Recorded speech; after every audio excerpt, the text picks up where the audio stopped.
నిజామాబాద్ జిల్లా నవీపేట్ మండల కేంద్రంలో వరుడు వధువు తరపు బంధువులు పరస్పరం దాడులు చేసుకున్నారు. పెళ్లి వేడుకలో మటన్ ముక్కలు తక్కువ వేశారని ఒకరిపై ఒకరు దాడులు చేసుకున్నారు. ఇక ఈ ఘటనలో 10 మందికి పైగా గాయాలు కాగా చికిత్స నిమిత్తం జిల్లా ఆసుపత్రికి తరలించారు.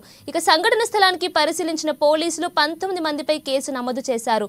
ఒక వర్గానికి చెందిన ఈర్నాల సత్యనారాయణ చెందిన 11 మంది, మరో వర్గానికి చెందిన ప్రతి సాయిబాబాకు చెందిన మరో 6గురిపై కేసులు నమోదు చేసినట్లు ఎస్ఐ వివరించారు.